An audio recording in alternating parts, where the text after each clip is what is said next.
Hello everyone, how are you doing today? I hope you're doing well. Welcome to my YouTube channel. My name is Dr. Iyabo Webzo, known as Dr. Iyabo.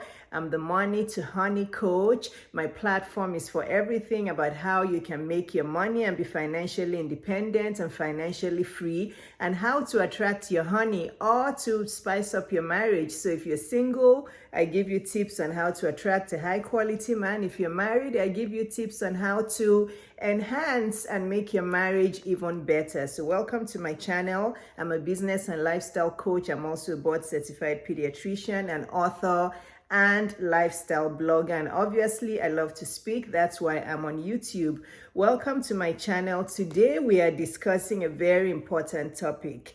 I want to let you know the story behind how I quit my doctor job. Yes, I quit my doctor job at the age of 33. In fact, I think I was still 32, was just before my 33rd birthday. I quit cold turkey and I built my own 7-figure business after I quit. So that's what we're discussing today. I want to tell you my story behind that and how you can do it too, reasonably and wisely. Okay, so let's dive into it. Yes, so hi there, welcome back. This is Dr. Iyabo. So, as you guys know, I'm a doctor. I trained in Lagos, Nigeria. I went to medical school in Lagos, Nigeria. After that, I moved on to England and I started my residency there. I finished and I worked in England for 5 years. However, the culture in England was not really what I expected. I expected, because I'm a very hardworking, driven, and ambitious person, I expected to be able to move up fast from house officer to senior house officer to consultant, but that didn't happen and I was getting a little bit tired of that. So I decided at the time, with my ex-husband at the time, to move to America. So we did all the exams. Fast forward, we did a residency in Bronx, New York. Fast forward, we moved to Atlanta. And I got my first job. And as you guys know, I was born into an entrepreneurial family. So I already knew that I was going to end up in the business world. I knew that I was going to have my own practice at some point, but I knew that I wanted to at least know the work system in the States first. So I did get my first job. I got my first job in Atlanta, and it wasn't what I expected. It just wasn't what I expected. I honestly planned to work for at least 2 years before I started my own practice, but I ended up resigning after 9 months. Why? Because it just wasn't what I expected. It was a lot of work. I had to cover, I believe at that time, 2 clinics in opposite parts of town. There was one in Decatur, another one in Cobb County. I had to drive back and forth, and I lived at the time very close to Buckhead. We hadn't moved to Buckhead proper, but we lived near the Emory area. Those of you who live in Atlanta know what I mean. So I had to drive from DeKalb County to Cobb County. I had to cover 2 clinics. I also had to cover the newborn nursery in 2 hospitals, one in Decatur and one in Cobb County. And aside from all the driving around and having to manage my time, I had to sometimes leave home really early to go and do my newborn nursery rounds before going to the clinic to see patients. Sometimes I had to see patients first and then run to the hospital to do my newborn nursery rounds. In short, it was crazy. And then I used to see a lot of patients. Some days I would see 40. I saw between 30 to 45 patients every day. And even though I was meant to have every other weekend off, I ended up working some weekends that I was meant to be off. It just was a lot. And at that time, what year was that? I was 32. So that was, I think, 2002. The salary was low. I was getting paid 100,000. In fact, honestly, I think it was 95,000 for all that work, for covering 2 clinics, rounding in 2 hospitals, having to finish my notes. At the time, there was no electronic medical records. I would have to sometimes, I don't even think I was allowed to take my charts home. It's been so long. I think I had to get to work early to go and finish my charts. In short, it was crazy. I was tired. And at the time, I already had a daughter. My older daughter was, well, she was born in 1997, so she must have been 5 years old. So on top of that, you can imagine at times it was my turn to pick her up from daycare. It was also my turn to drop her in daycare. So you guys just picture the crazy world I was living then in my early 30s. And I'm sure many of you are living that life now. And this is why I'm doing the work I'm doing, because my mission is to help women who are burnt out, who are doing way too much, start doing less by becoming entrepreneurs, work hard on their own, in their own business for the first few years, then hire people to run your business, manage your business on top of it, have more time, free time for self-care, for your kids, for travel, just for rest, because it's only entrepreneurship that can bring you that. Honestly, if you're constantly working for somebody, you're going to be running around your whole life. So this video is for all women, but with a special emphasis for those in the medical field, for my dearest doctors and dentists, especially those of you who are just starting off your career, who are not yet married, who don't have kids yet. This is the time to start thinking about either starting your own practice and being an entrepreneur, or going into some other kind of entrepreneurship. Because I'm telling you, I know it's very exciting to be a doctor. I don't want to burst your bubble. I know you've all worked hard, you finished residency, you're excited to be a new doctor, you're excited to be working. But it gets very stressful really fast, especially those of you in primary care. It does. You can ask many doctors, and we doctors are so bright, we're so intelligent, but we don't use it in entrepreneurship. You know, we have so much knowledge, we have so much worldly knowledge, so much knowledge about people and human behavior, which is really a good trait to have in entrepreneurship. So anyway, I got tired of that. So I'm like, fast forward, I'm not going to be employed for 2 years. I'm going to just leave because I'm burnt out, I'm tired. I'm going to resign, and I'm just going to start my own practice now. That's what I did. I basically just resigned cold turkey. I think I gave her the required notice, my employer at the time, the required notice to quit. I think it was 2 months or something. And I finished my notice time and I left. I didn't have another job. I hadn't found a practice I was going to buy. I just quit. But I was able to quit cold turkey because at that time I was still married. So these are the tips I want to give you here. You have to do it wisely. You can't just quit and not have a way of paying your bills and surviving. I was able to quit cold turkey then, well, because I did have a couple credit cards that I knew that would be able to help me survive for a while. I may have had some savings, minimal savings, but the main point is my ex at the time was also a doctor and he was still working. So we were still able to manage paying, I think it was our mortgage at the time. We probably already bought our townhome and the other expenses we had, but I already had some other savings. And I knew that I wanted to start my own practice from scratch. I did not want to buy an existing practice. So I knew that from the money that I was going to loan from the practice, I would also be able to pay myself a little bit of money from that while I was setting up the practice. So I quit cold turkey because I could. Because again, my backbone then was a little bit of savings. I did have a couple credit cards that I knew that I could use for things I really needed, not things I wanted. And my ex was still working as a doctor at the time, and we only had one child. So it made sense for me because I wanted to live my dreams of being an entrepreneur. I knew that I was going to do it anyway. So I just thought, you know what, I'm tired of this burnout. I'm tired of working so hard for somebody else. If I was putting in half this effort into my own practice, I would be building an empire. And that's what I did. So I quit. I didn't have a job to go to. Lo and behold, after I quit, not quite a few weeks, a couple months after that, I got pregnant with my second daughter, right? And we had been trying to have a baby. It didn't happen, probably because of the stress. You know, this is what stress does to our bodies.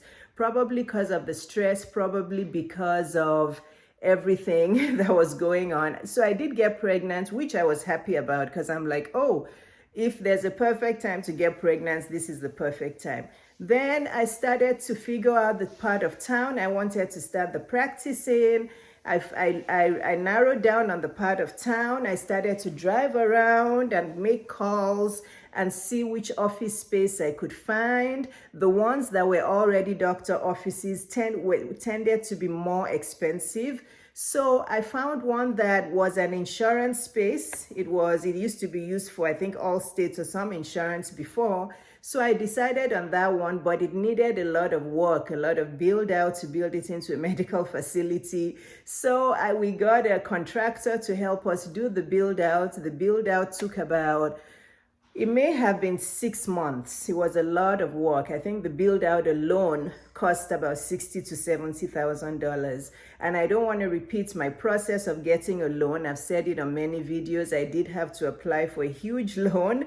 I'm not advocating that anybody takes out that sort of a huge loan. I'm a risk taker, and I'm also a very driven and hardworking person. And I also checked, I discussed it with my dad. He was like, it's fine. Iyabo, I know you'll be able to pay it back because I know you'll run the practice well. I took out a loan of $350K because when I wrote out my business plan and everything I needed to do, the build out, I projected how long it would take me to be able to break even. I projected the number of staff I would have to hire, all the medical equipment. I projected all of that. So that was the loan I was looking for. Obviously, I've told you the story. All the banks refused me. Finally, there was this small Indian-owned bank in Florida who did loan me the money, even though the interest rate was really high. But I did what I needed to do because I really wanted the practice. I knew I wanted to run it. I knew that it was just my dream. So I took out the loan. So out of that loan, I was able to start paying myself. So anyway, fast forward, I did get pregnant. The practice build out started. The practice I had my baby 9 months after. The practice began 15 months after I resigned. Okay, 15 months after, because it took a while to do the build out, to get all my credentialing and all my insurance. It just took a while. So in between that time, God blessed me with a baby. And 6 months after she was born, I was able to start my practice. So it worked out very well. God, if we put everything in God's hands, He plans it well for us. Many people had told me I wasn't going to break even until about 18 months to 2 years. Guess what? Iyabo broke even after 9 months. Broke even as per I was making enough money than I was paying out. So by 9 months, I was seeing enough patients to be able to pay me what I was paying myself, pay the 2 staff that I started with, and all the other expenses, including the rent and all the utilities. So I broke the record of the 18 months to 2 years. This is why I always say, don't listen to the naysayers. Don't listen to people whose dreams are small. Don't listen to people with tiny dreams. Listen to people with big dreams, people who've been able to achieve what you want to achieve, people who are optimistic, who are big dreamers. Because some people, they will give you all the bad news and that will just stop you from living your dreams. So by 9 months, I was seeing 15 patients a day. This is what most people get to around the 18-month to 2-year mark, if at all they get there. I was already seeing 15 patients every day because I did a lot of marketing myself. Trust me, I was driving everywhere and anywhere. I drove to all the OBGYN offices to give them my cards. I drove to all the hospitals, to all the pharmacies, the churches, the daycares. I even went to schools when they were releasing the students. I went to the carpool lines to give out cards, even though there were signs outside saying no soliciting. Dr. Iyabo broke the rule in a nice, sweet way, right? I'm not saying you should ever break rules, but I did it discreetly because I needed patience. So I broke even by 9 months, and the rest is history. I paid off that whole entire 350K by 4 to 5 years. And by 5 years, my practice was grossing 7 figures already. I think it was 5 or 6 years. This is a business that I started from scratch, right? Now, I do want to explain what grossing means, because some of you, when you hear that a business is earning 7 figures, you assume that the owner's salary is 7 figures. It doesn't necessarily mean that.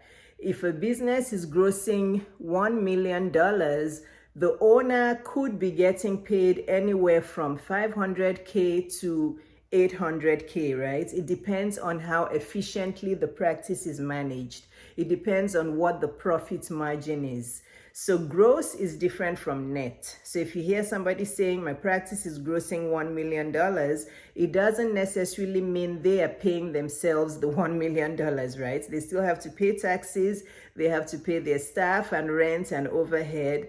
But if you have somebody who really knows how to manage a business and they're grossing 1 million, they could honestly be paying themselves $800,000, because really you don't need more than $200,000 to manage most businesses and pay your staff. That is if you're managing it well and you're collecting all your bills and all your claims, and just making sure that you have a good CPA and all of that. So I don't want to complicate the whole story, but yes, I was 32 when I quit cold turkey. I didn't have a job I was going to.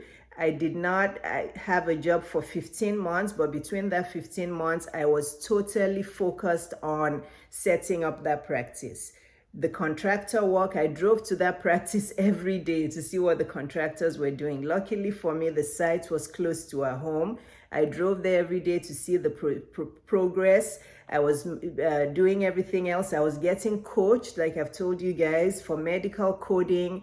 I was getting coached on how to manage the business well. I spent money, thousands of dollars, on medical coding and medical management and human resources management. So I did all of that, and the practice was open 15 months after, in October of 2004, and it's still open today, and it's a 7-figure grossing practice. Obviously, 7-figure is 1 million and above.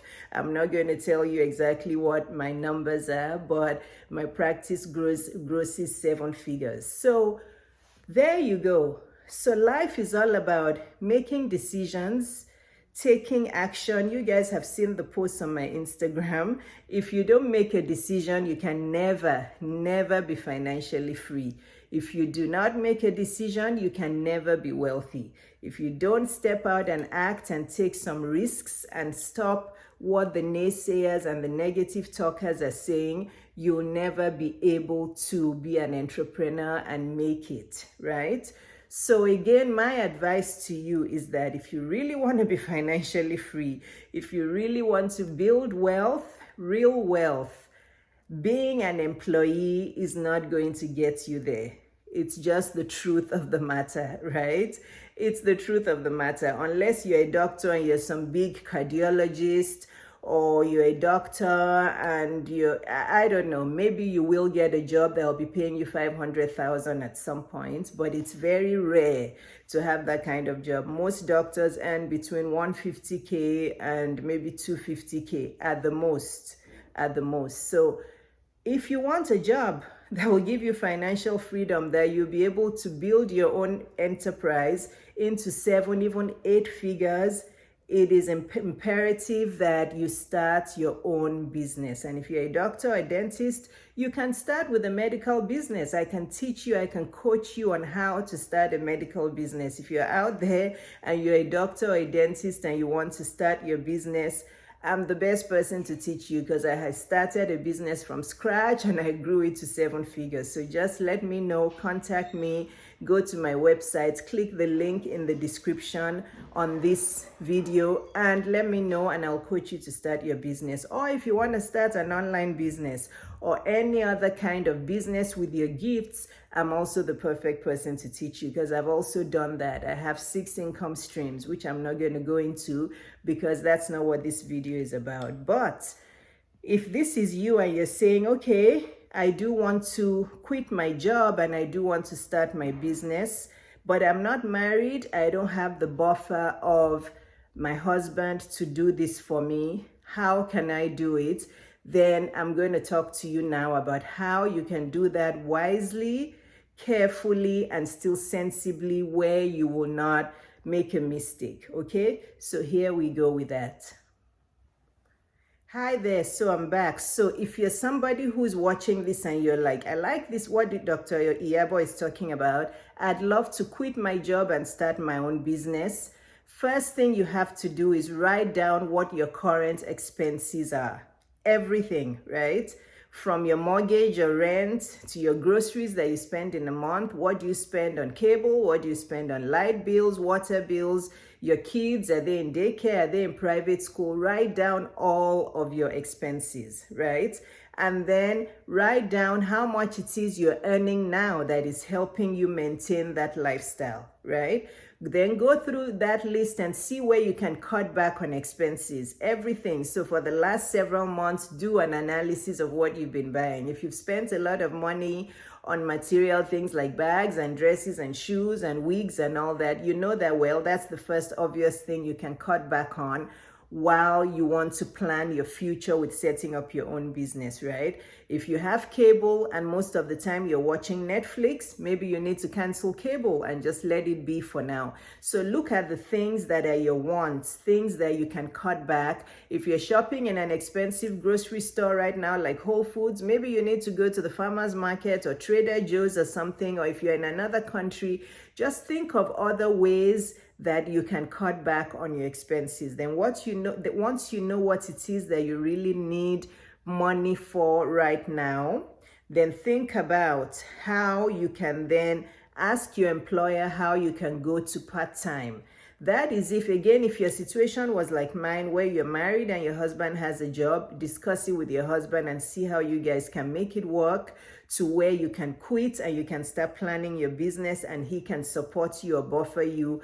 Or if you have 1 or 2 credit cards, you can also contribute with that. But if you're single and you're by yourself, you cannot quit cold turkey unless you have some big, massive savings. Yes, if you're a single woman who happens to have some big, massive savings somewhere from an inheritance or you won the lottery or something, then you can quit cold turkey. Just make sure that you look at how much savings you have, what your expenses will be for the next 6 to 12 months, and if you can actually truly cope with that big savings you have until your business picks up. But if that's not you, then think about how so let's say you're working 5 days a week, you can cut down to 2 days or 3 days a week, right? To give you time to be able to work on this business. So ask your employer to cut you to part-time and look at what the part-time allowance, the part-time salary will be, and see how you can then cut back on your expenses to fit that that salary you're getting. Let's say your child is in daycare and you think that you can have your child at home while you're planning your business. There's some things with planning a business that you can still take care of a child at the same time. It depends on the kind of business you want to do, right? So just think about the things you can cut back, change your time to part-time, then write a business plan and start to work on your business. You just have to step out, take the risk, be faithful. If it be, have faith. And if it's something you really want, switch to part-time, cut down on your expenses and start to work diligently on your business on those days that you have off, and even sometimes on the weekends, right? Today is Sunday that I'm recording this YouTube video. It's fun for me. It's work because I am monetizing my videos, but I love to do it because I'm pouring real value out to you, my viewers. So it doesn't even seem like work, but it's also work because it's my purpose work. I'm doing it to change thousands of lives, but I'm also doing it to monetize. So That is something that you could do in your private time as an extra income stream aside from the business you're trying to start. So these are all the things you want to do. So change to part-time first. Start working on your business, launch that business, make sure that it's consistently bringing you in enough money to match what it is you're earning now part-time. Then at that point, quit your part-time job and focus on the business squarely. That's how you do it. It's a very simple formula. Those of you who are so scared about quitting your job, don't quit cold turkey unless you have a big savings somewhere. And please listen to me carefully. Do not cash out your retirement fund, please, to start a business. Do not cash out your pension, your retirement fund, your 401k, your Roth IRA. Do not leave that where it is, please. Many people do that and it's a huge mistake. I'm even fine with you getting a couple credit cards to start a business, but please do not cash out your retirement fund. So if you have the buffer of your husband, or maybe your parents are wealthy and they can give you money to start a business and it can maintain you for like 6 to 12 months until your business starts to make money, you're in luck. But if you're not any of those people, then change to part-time. And part-time has to be reasonable part-time. Don't just have one day off. That's not going to be enough for your business. At least 2 days off. So change to part-time to where you ask your boss to switch you to 3 days a week. Then you have 2 weekdays and some time during the weekend, because you still want to practice self-care. You still want to rest, do your hobbies, read a book, take naps. So don't just overload your weekends with with work. So switch to part-time at the point when you start your business and your business is making enough money that matches what your part-time salary is, then immediately let go of your part-time job. You have to do that. Though you don't want to keep doing part-time forever, because you will not have enough time to scale that business and grow it properly. Once your new business is making the same amount that you're making from your job, you make sure you quit that job so you can focus squarely on building that business even further, and maybe even at the same time starting 1 or 2 other income streams so that you then have money. And I'm telling you, if you do it properly, within 5 years, you could be grossing 7 figures or 8 figures. Some people gross 7 figures in their business within 2 years. And it doesn't have to be a doctor's business. There are many online businesses. People are selling online courses and grossing 7 figures. So this is it. This is the video I wanted to share with you of how I believed what my God promised me. I took my faith by the hands. I was a risk taker. My dad helped me because he was a really good businessman. So did my mom. Both of them were really good business people. I stepped out in faith, and that is why today at 50 years old, I'm financially free. I have my own business. I have 6 other income streams and all that good stuff. So this video is gold. Watch it over and over. Step out, be decisive, do what you need to do, and start that business and quit your job wisely. Switch to part-time if you don't have the money to be able to support you in your daily living for at least 6 to 12 months, okay? Switch to part-time first, but make sure it's a sensible part-time. At least take off 2.5 to 3 days off of your work. Make sure you have, if you're working Monday through Friday, make sure you have at least 2 full days during the week. Don't just say, oh, I'll work on my business during the weekends. You're going to burn out. If you're working a full-time job Monday to Friday and you want to do your business on the weekends, first of all, that business won't grow. It's going to be mediocre. You're going to be distracted and you're going to burn out. It's not enough time, because aside from your part-time job and your business, you still need to take care of yourself. So I hope this video helped. If it helped you, share it with your friends and family. I hope you'll hit the subscribe button. Please like the video. Please place a comment. And as you guys know, I'm the Money to Honey coach. I'm your business and lifestyle coach. So if you're thinking of starting that business, I'm the business coach for you. Any kind of business, I can help you, whether it's online or offline. medical or non-medical. Again, my name is Dr. Iyabo. Thanks for watching the video. I will see you next time with the next video. Take care and God bless. Love you all. Bye-bye.